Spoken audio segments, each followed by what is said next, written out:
అందరికీ నమస్కారం. నేను మీ దేవి. నీతో కలయిక మధురమే. 10వ భాగం. రచయిత శ్రీనివాస కుసుమ గారు. నిజమే, నేను కేవలం మా తాతయ్య కారణంగానే, ఆ బంధం కారణంగానే ఇక్కడికి వచ్చాను అనుకోండి. ఏం పర్లేదు. అది నా హక్కు. రాసి నాది. నా కోసమే నా అత్త కన్నది. మీరలా భావించిన నేను తనని వదలబోను. కానీ మీరు చేసిన తప్పు కారణంగా చిన్ననాడు నా చేతుల్లోకి తీసుకుని ఆడించి తనతో పాటుగా తోడు ఉండాల్సిన నాకు ఎంత దారుణ పరిస్థితులు ఎదురైందో తెలుసా అని ఆవేశంగా అరుస్తున్న అమర్ గొంతుకు ఏం మాట్లాడలేక నిలబడి చూస్తున్నాడు రాఘవేంద్ర. ఎంతో అపురూపంగా కనిపించాల్సిన నా మరదలు భయంగా హడావిడిగా వచ్చి కింద పడిపోయి నా చేతిలో చేరింది.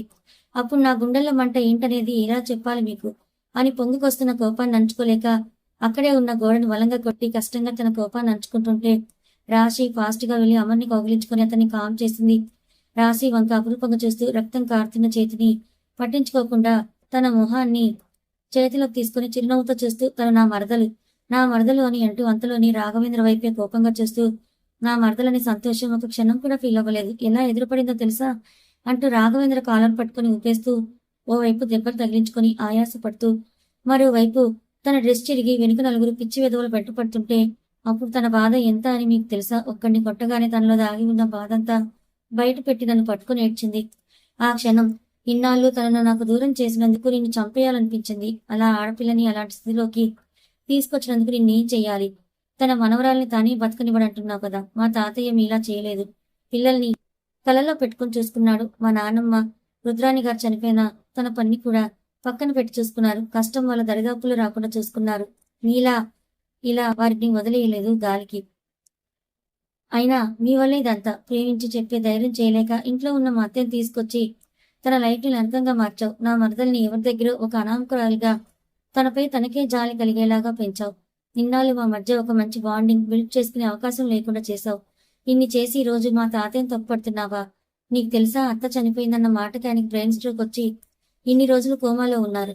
లేచాక మొట్టమొదటి ఆలోచన రుద్రాని గురించే తెలుసా అంటూ నేనొకటి అడగాలి. తన పేరు ఎందుకు మార్చారు? రాసి అని ఎందుకు మార్చాలని గర్జించినట్టు అంటాడు రామరేంద్ర. దానికి ఒక కారణం ఉంది.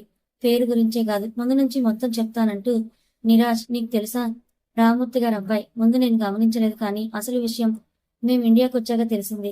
ఆ నీరజ్ మీ అమ్మను ప్రేమించాడని. అప్పట్లో మా ప్రేమ విషయం మీ తాతగారికి చెప్పాలని ఎంతగానో ఆశగా వచ్చిన మాకు నిరాజ్ మీ తాతతో మాట్లాడుతున్నాడు. అతని మాటల్లో ఉండగానే మీ తాతగారు సీరియస్ అయ్యారు. విషయం ఏంటని దగ్గరికి వెళ్ళిన మాకు మీ తాతగారి మాటల్లో ప్రేమించిన ఒక జంటను తప్పట్టడం వల్ల ఆ రోజు మా ప్రేమ విషయం చెప్పాలనే ఆలోచన మానుకొని అప్పటికి ఆయన దగ్గర ఏదో ఇన్ఫర్మేషన్ కన్నట్టు మేనేజ్ చేసి వెళ్ళిపోయాను. కానీ నీరజ్ నన్ను కలిశాడు. అతన్ని అడిగి అసలు కోపం మీ తాతగారికి ఎందుకు అని తెలుసుకోవాలని ప్రయత్నంలో తనకి మా ప్రేమ విషయం చెప్పాను. కానీ అప్పుడు నాకు తెలియదు, ముందే అన్నీ తెలిసి వాడు వేసిన ట్రాప్ లో మేము పడ్డామని. అప్పటికే జానుకి రామూర్తికి మధ్య ఉన్న బాండింగ్ వల్ల జానుకి కూడా అతనిపై అనుమానం కలగలేదు. మరోసారి ప్రయత్నం చేయాలని వెళ్ళిన మాకు నీ తాతగారు ఉగ్ర రూపంలో కనిపించారు. అంతకుముందు ఎలాగైతే నీరజ్తో మాట్లాడుతున్నారో అప్పుడు అతనితోనే మాట్లాడుతూ చచ్చేంత ప్రేమ తల్లిదండ్రుల దగ్గర దొరకలేదా? ప్రేమ అని నమ్మి మోసపోయిన తర్వాత అయినా చావాలని చూసిన వాళ్ళకి అదేదో తల్లి తండ్రి దగ్గరికి వెళ్ళి క్షమించమని అడిగే అవకాశం దొరకలేదా అంటూ విరుచుకుపట్టాడు. మళ్ళీ ఏమైందని అర్థం కాక చూస్తూ ఉన్న టైంలో మొత్తం అక్కడి మాటల్లో విన్న జాను బ్లర్ గా ఎక్స్ప్లెయిన్ చేశాక ఏదేమైనా సరే చెప్పేయాలనుకున్నాను. అంతలో నా ప్రయత్నానికి నీరజ్ అడ్డొచ్చి నువ్వు కంగారు పడుతూ నేను అంతా చూసుకుంటా అంటూ అక్కడికి నన్ను ఆపేశాడు.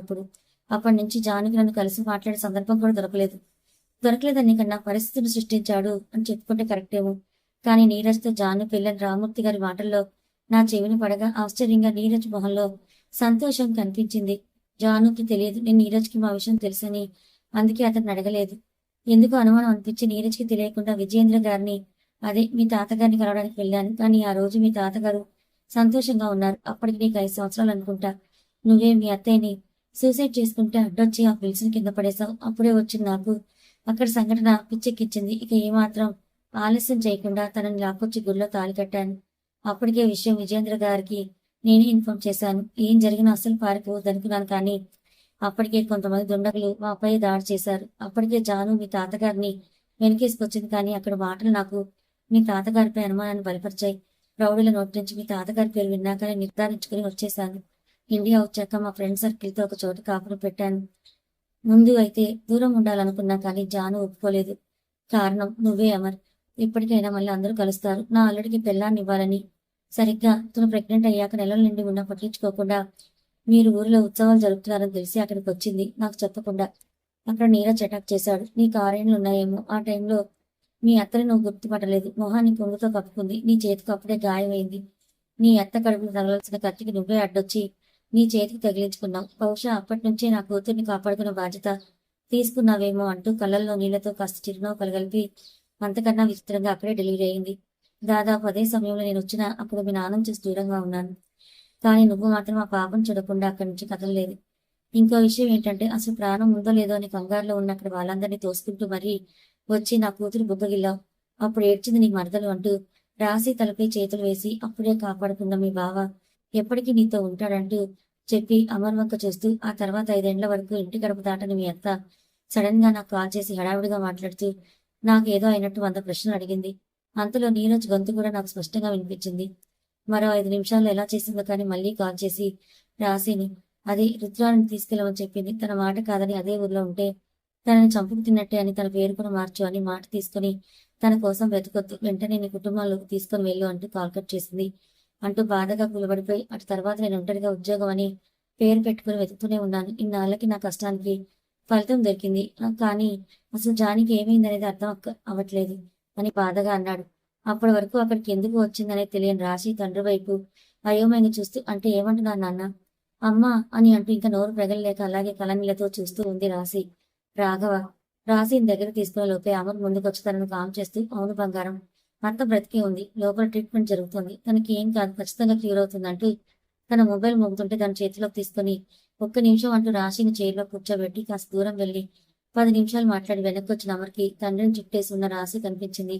ఏనాడు తనకి సమయం ఇవ్వని తండ్రి ఇన్నాళ్ళు లేదనుకున్న తల్లి కళ్ళ ముందు రాబోతుంటే ఆ ఆనందం తాలూకు ఆతృతతో ఆ వరల్డ్ నుంచి వచ్చే ప్రతి ఒక్కరిని తన తల్లి గురించి అడుగుతూ వాళ్ళ దగ్గర సమాధానాలు దొరకక మళ్ళీ తండ్రి బాహువులోనే ఒదుగుతూ చిన్నపిల్లలా కనిపించింది అమర్కి. తన ఆతృత అర్థమైన ఎంత కాదన్నా అతను తన తండ్రి అని ఓవైపు మనసు చెప్తుంటే నాకు ఇందులో రాఘవేంద్రలో ఏదో ఒక విషయం అయితే ఉందనిపిస్తుంటే మరోవైపు అతను చెప్పిన దాంట్లో కొన్ని మ్యాచ్ అవ్వక కొంత అతని నిర్లక్ష్యానికి ఫలితం అంతే, దానికి ఇదంతా అవసరం లేదని తన బుద్ధి చెప్తుంది. మరో 10 నిమిషాలకి బుద్ధి పైచేయి సాధించడంతో రాశిని తన వైపుకు లాక్కుంటూ నేనున్నా కదా నీకు మీ అమ్మని నేను చూపిస్తా పదా అంటూ ముందుకు వెళ్లి అక్కడి హెడ్ ని పిలిచి విషయం చెప్పగా అక్కడ డ్రెస్ వేసుకొని ఇద్దరు లోపలికి వెళ్లారు. అక్కడ వాతావరణం కాస్త అనుమానంగా అనిపిస్తుంటే ఒక్క నిమిషం ఆలోచన నుంచి బయటకు వచ్చి ఇక్కడ ఏం జరుగుతుందని గట్టిగా అరిచాడు అమర్. అమర్ వెంట వచ్చిన రాశికి ఒక్క నిమిషం అయోమయంగా తోచి సెలన్ కి ఇంజెక్ట్ చేసినట్టు అర్థం అవడంతో ఫాస్ట్ గా వెళ్లి చేతికి ఉన్న ఆ పెనల్ ని పీకి ఇస్తుంది. భయంతో ఫోర్స్ గా పీకేసిన రాశి అక్కడ రక్తం వస్తుంటే అమ్మ సారీ అమ్మ రక్తం కారుతుంది, అమ్మ లేమ్మ నాకు భయంగా ఉందంటే ఏడుస్తున్న రాశికి డాక్టర్ని పిలవాలన్న ఆలోచన కూడా రావట్లేదు. అలర్ట్ అయిన అమర్ డాక్టర్ని పిలవగా వచ్చి రాశిని బయటకు పంపించి ట్రీట్మెంట్ ని స్టార్ట్ చేసి మరో 10 నిమిషాలు బయటికి వచ్చి అమర్ గారు మీరు ఒకసారి నా క్యాబిన్ కి రావాలంటూ మరో మాట లేకుండా వెళ్ళిన డాక్టర్ని అయోమయంగా చూస్తూ వెళ్తున్న అమర్ చేయి పట్టి నేనొస్తాను అన్నది. ఒక్క నిమిషం ఆమె వైపు చూసి ఆమెను కూడా తీసుకెళ్లాడు. కూర్చొని అంటూ తన చేతిలో ఉన్న ఒక ఫైల్ ఇచ్చి కామ్గా కూర్చున్న డాక్టర్ని ఫైల్ చూస్తున్న అమర్ కోపాన్ని మార్చి మార్చి చూస్తూ ఏదో గుర్తొచ్చి ఫాస్ట్ గా వాళ్ళ అమ్మ ఉన్న రూమ్ పరిగెత్తింది. అమర్కి ఒక్క నిమిషం అర్థం అవ్వక కాస్త కంగారుగా అనిపించి ఆమె వెనక్కి పరిగెత్తాడు. అమర్ ఆలోచనల వల్ల కాస్త లేట్ అయింది కానీ అక్కడికి వెళ్ళి చూసిన అమర్ షాక్ తో అలాగే నిలబడిపోయాడు. ఎదురుగా భద్రకాళిలా విరుచుకుపడి ఇద్దరిని చితకబారుతూ కనిపించింది రాశి. ఆమెను చూసి అమర్ మొహంలో నవ్వు విరిసింది. ఆమెని కంట్రోల్ చేయాలనుకోలేదు, అందుకే అక్కడే నిలబడిపోయాడు. కానీ పక్కన ఉన్న డాక్టర్ హడావిడిగా వెళ్లి పక్కన పడి ఉన్న ఇంజెక్షన్ జాగ్రత్తగా గమనించి సార్ ఇదే ఆ ఇంజెక్షన్ అనుకుంటా, ఇప్పుడే ల్యాబ్ పంపించి దీనికి విరుగుడు కనిపెట్టాలంటూ హడావిడి పడ్డ డాక్టర్ నవ్వుతూ ఒక్క నిమిషం డాక్టర్ మీకంత శ్రమ ఎందుకు అంటూ అతన్ని వెళ్లకుండా ఆపి అతని చేతిలో ఇంజెక్షన్ లాక్కున్నాడు. ఇంకా ఏదో డాక్టర్ చెప్తున్నా వినకుండా ఎవరికి కాల్ చేశాడు అయోమయంలో ఉన్న డాక్టర్ రాశిని చూస్తూ ఆమె ఆపకుండా ఆవేశంగా అతన్ని కొట్టడం చూసి నీళ్లు నవ్విలాడు. ఆ లోపు అమర్ ఏం చెప్పాడు అంటూ మరో 10 నిమిషాల్లో హాస్పిటల్లో టాప్ మోస్ట్ డాక్టర్లు సైంటిస్టులు కూడా ప్రత్యక్షమయ్యారు. మరో 10 నిమిషాల్లో వాళ్ళ జానకి ఏదో ఇంజెక్ట్ చేసి సార్ ఈ రోజు నుంచి వరుసగా 4 డేస్ వరకు మార్నింగ్ ఈవినింగ్ 2 డోస్ చొప్పున ఇస్తే ఆమె మామూలు మనిషి అవుతారని చెప్పి వెళ్ళిపోయారు. మరో 10 నిమిషాల్లో వాళ్ళ జానకి ఏదో ఇంజెక్ట్ చేసి వెళ్ళిపోయారు. డాక్టర్ మాటలకి కుదుటపడ్డ రాశి ఒక్కసారిగా మూగపోయి కూర్చుంది. ఆవేశం తట్టుకోలేక ఒకవైపు అమ్మ దొరికినట్టే దొరికి మళ్ళీ ఎక్కడ దూరం అవుతుందనే భయంతో, మరోవైపు తన కళ్ళ ముందే ఆమెపై హత్యా ప్రయత్నాలు చూసిన రాశి మనసు పరిపరి విధాలుగా రంపపు కోత కోసినట్టుగా అనిపిస్తుంటే ఎవరికీ చెప్పుకోలేక అమర్ లేకపోతే తన బాధ ఏంటనేది అర్థం కాక అలాగే స్తంభించిపోయింది. అమర్ రాశిని గమనించిన ఇప్పుడు తను చేసే పని ఇంకా ఉంది అనుకుంటూ హాస్పిటల్ బయట కూర్చొని ఏడుస్తున్న రాఘవేంద్ర దగ్గరికి వచ్చి నిలబడ్డాడు. అమర్ రాకతో తనని తను కంట్రోల్ చేసుకుంటూ నిలబడ్డాడు రాఘవ. అత్తయ్య నో చోటుకి షిఫ్ట్ చేస్తున్నాను, మీరు కావాలనుకుంటే మాతో రావచ్చని అంటూ ఒక్క మాట అడగాలి, మీరు బయటే ఉన్నారు, లోపలికి మనుషులు ఎలా వచ్చారు అంటూ అతని మొహంలోని తేడా తెలిసిన ఆ నిమిషం అంతగా పట్టించుకోక సరే బాధలో మీరు పట్టించుకోలేదేమో అన్నాడు అమర్. అమర్ వైపు కృతజ్ఞతగా చూస్తూ చేతులు జోడించి నమస్కారం చేశాడు. వద్దు మావయ్య అంటూ అతని చేతులు తీసేయగా మామయ్య అన్న పిలుపుకి ఒక్కసారిగా అమర్ని హత్తుకుని ఏడ్చేశాడు రాఘవ. అతని వల్ల కావట్లేదన్నట్టుంది. ఇన్నాళ్ళు తానెంత నరకం అనుభవించాడో అతనికే తెలుసంటూ అమర్కి దూరం జరిగాడు. అమర్ రాఘవేంద్ర బాధను అర్థం చేసుకున్న వాళ్ళ అతన్ని సముదాయిస్తూ ఇప్పుడు టైం లేదు మావయ్య, ఇంకా అత్తయ్యకి ప్రమాదం పొంచుంది, ముందుగా ఇక్కడి నుంచి బయలుదేరాలి అంటూ ఎవరికి కాల్ చేశాడు. మరో 10 నిమిషాల్లో ఒక కారు రావడంతో అందులోనే ఒక వ్యక్తి కాస్త వేగంగా వచ్చి అమర్ని హత్తుకున్నాడు. హౌ ఆర్ యూ అంటూ అన్ని విషయాలు ఇంటి దగ్గర మాట్లాడుకుందాం, ముందు మనం అత్తయ్యని ఇక్కడి నుంచి షిఫ్ట్ చేద్దాం అంటూ ఫాస్ట్ గా లోపలికి నడిచాడు. అమర్ జానకిని లిఫ్ట్ చేయబోగా నా భార్యని నేను తీసుకొస్తా అంటూ ముందుకొచ్చాడు రాఘవ. అమర్కి ఎందుకో జరిగేది ఇంకాస్త గమనించాలనిపించి వదిలేశాడు. ఆమెని చేతుల్లోకి తీసుకొని ఎంత నీరసం అయిపోయావు జాను అంటూ బయటకు తీసుకొచ్చాడు రాఘవ. ఆలోచనలో ఉన్న రాశిని కలుపుతూ పద అంటూ ముందుకు నడిపించాడు అమర్. ఒకసారి బెడ్ వైపు చూసి అతని వెంట అడుగులు వేసింది రాశి. దారి పొడుగునా ఎవరితో మాట్లాడలేదు. ఎవరి మెదడులో ఆలోచనలు వాళ్ళకి సాగిపోతున్నాయి. గంట ప్రాంతంలో ఒక ఇంట్లోకి వెళ్ళిన అందరూ అది ఎవరి ఇల్లు అనేది రాశి గుర్తుపట్టేసింది. సారీ కాస్త లేట్ అయిందంటూ లోపలికి వచ్చిన శ్వేత రాశిని హత్తుకుంటూ ఎలా ఉన్నావు అంటూ అడిగి అక్కడి వాతావరణం తేడా కొట్టడంతో చుట్టూ చూసింది. ప్రణవ్ సైగకి అతనితో పక్కకెళ్లి మాట్లాడే విషయం తెలుసుకుని అమర్ దగ్గరికి వెళ్ళింది. అతను పూర్తి విషయాన్ని ట్రీట్మెంట్ గురించి అన్నీ చెప్పగా ప్రణవ్ నిమిషం కూడా ఆలోచించకుండా ఎవరికో కాల్ చేసి 4 days వరకు నాకు వీలు పడదు, ఎవరైనా ఎమర్జెన్సీ ఉంటే వేరే డాక్టర్లను చూడండి అని చెప్పేశాడు. శ్వేత కూడా తను హాస్పిటల్ కాల్ చేసి తను వీక్ డిమా పెట్టేసింది. అదేంటి, నేను 4 రోజులు పెట్టాను, నువ్వు 4 రోజులు పెట్టాలి, అలా కాదంటే నేను కూడా వీక్ పెట్టుకుంటాను ప్రవీణ్ మాటకి నువ్వు ఇంకా మారలేదురా అంటూ నవ్వేశాడు అమర్. ఓకే, అందరికీ డిన్నర్ ప్రిపేర్ చేస్తానని లేచిన శ్వేతకి రాశి కనపడక రాశి ఏది అని అడిగింది. ఇక్కడున్నా మేడం అంటూ డైనింగ్ టేబుల్ మీద అన్ని చదువుతోంది రాశి. రాశిని చూస్తూ ఇంత తొందరగా చేసేసావా, నేను కూడా హెల్ప్ చేసేదాన్ని కదా, నన్ను పిలవాల్సింది అంటున్న శ్వేతతో పర్లేదండి, మీరు మా కోసమేగా మాట్లాడుతున్నారు, ముందు తినండి చల్లారిపోతుంది అని అన్నది రాశి. సరే అంటూ హ్యాండ్ వాష్ కు వెళ్ళిపోగా రాఘవేంద్ర కోసం చూసింది రాశి. అతని దగ్గరికి వెళ్ళి నాన్న భోజనం చేతులుగాని రండి నాన్న అని పిలవగానే వెనక్కి చూసిన రాఘవేంద్ర కళ్ళల్లో నీళ్లు చెప్పులు తడుపుతుంటే అయ్యో నాన్న అమ్మకి ఏం కాదు అంటూ ఓదార్చే ప్రయత్నం చేసింది రాశి. నువ్వు నా కూతురు కాదు తల్లి, నా తల్లివి అంటూ ఆమెను హత్తుకుంటూ నన్ను క్షమించమ్మా, నీ అమ్మ కోసం తపన పడి నిన్ను పట్టించుకోలేకపోయాను అంటూ ఏడ్చాడు. వదిలేయండి నాన్న, మీ కారణంగానే మనకు అమ్మ దొరికింది, అది చాలు నాకు, పద అంటూ తీసుకెళ్లి బలవంతంగా కూర్చోబెట్టింది రాశి. శ్వేత రాశిని పిలుస్తూ రాశి నువ్వు కూడా కూర్చో అన్నది రాఘవేంద్ర మాట్లాడుతూ. రాశి కాదమ్మా అని అంటూ అప్పటి కారణాలని గుర్తు చేసుకోసాగాడు రాఘవేంద్ర. మళ్ళీ రాఘవ శ్వేత వైపే చూస్తూ పాపకి పేరు రుద్రాణి అని పెట్టిన జానకి తన తల్లిని పేరు పెట్టి పిలవాలనిపించగా ముద్దు పేరు పెట్టాలనుకున్నది, కానీ అప్పటికే మా గురించి ఎంక్వైరీ మొదలు పెట్టారు.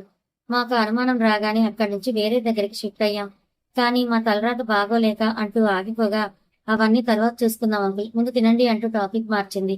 నిజమే అంటూ రాశి వంక చూసి అమ్మ రుద్రాణి నాన్నతో కలిసి ఒక్కరోజైనా తింటావా, వీలైతే ఒక 4 ముద్దలు నా చేతులతో తినిపించాలని ఉంది తల్లి అంటూ ఏ భావం లేకుండా చూస్తున్న రాశిని చూసి మొహం చిన్నపుచ్చుకుంటూ నన్ను క్షమించు తల్లి, నాకు తెలుసు నాకు అర్హత లేదని అంటూ రాశి నుంచి బదులు రాకముందే బాధగా చేతులు కడిగేసుకున్నాడు రాఘవ. అయ్యో అంకుల్ ఏమైందని అంటున్న శ్వేత మాటలకి తప్పుగా అనుకోకమ్మా, నాకు ముద్ద దిగట్లేదంటూ బాల్కనీ వైపు నడిచాడు శ్వేత.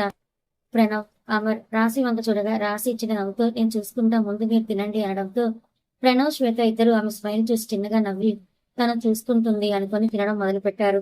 అమర్ రాశిని చైర్లో కూర్చోబెట్టి ఫస్ట్ నా చేత్తో 4 ముద్దలు తిను, లేదంటే నాకు మండేలా ఉంది అంటూ రాశి నోటికి అందించాడు. అమర్ గురించి బాగా తెలియడంతో వారు మాట్లాడుకున్న 4 ముద్దలు తిని ఇంకా చాలంటూ పక్కకు జరిగింది. అప్పుడే శ్వేత ప్రణవ్లు రాశిని కాకుండా తన వెనక వైపు చూస్తున్నట్టు అనిపించి వెనక్కి తిరగగా అప్పుడే అక్కడికి వచ్చి పైకి వెళ్తున్న రాఘవ్ కనిపించాడు. మరో నిమిషం అందరూ మౌనంగా ఉండి తినేసి వెళ్తూ రాశి వైపు చూస్తూ అతన్ని కాదని అమర్ చేతి ముద్ద తినడంతో బాధపడ్డాడు కావచ్చు మీ నాన్న అన్నది శ్వేత. అదేం లేదులే శ్వేత, రాశి ఆహా రుద్రాని కదా అంటూ తను చూసుకుంటుందిలే, నువ్వు రా అంటూ శ్వేతను తీసుకెళ్లాడు ప్రణవ్ వాళ్ళు.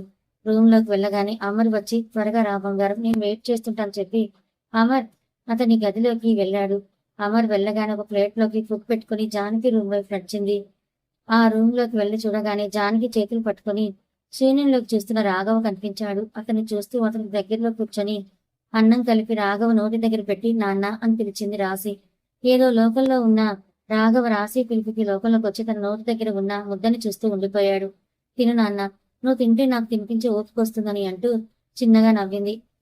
నిజంగానా అని మెరిసే కలతో అడిగిన రాఘవని చూస్తూ నిజంగా నాన్న, ఇక నుంచి మీరు ఎప్పుడు నా పక్కన ఉన్నా నీ చేత్తోనే తింటాను అని అంటూ అతనికి తినిపించడం మొదలుపెట్టింది. కూతురు మాటలకి కళ్ళల్లో నీళ్లతో చిన్న పిల్లాడిలా తింటున్న రాఘవ ఆ మాట ఈ మాట చెప్తూ తినిపిస్తూ ఉన్న రాశిని చూస్తున్న అమర్, ప్రణవ్, శ్వేతలకి ఒక తల్లి తన కొడుక్కి గోరుముద్దలు పెడుతున్నట్టు అనిపించింది ఆ సన్నివేశం. ప్రణవ్, శ్వేత తృప్తిగా నవ్వుకొని ఎవరి రూమ్ లోకి వాళ్ళు వెళ్ళిపోయారు. కానీ అమర్ నిజమేదో అనుకుంటూ అక్కడి నుంచి వెళ్ళిపోయాడు. అంతా తినిపించి చిన్నపిల్లాడికి దిష్టి తీసినట్టు లాస్ట్ ముద్దు తీసేస్తున్న రాశి వంక చిన్న పిల్లాళ్ళ చూస్తూ ఉన్నాడు రాఘవ. తినిపించడం కాగానే సరే నాన్న ఇక పడుకోనంటూ వెనక్కి తిరిగిన రాశిని ఆపుతూ అమ్మ రుద్ర అని పిలిచాడు రాఘవ. కథ కొనసాగుతుంది.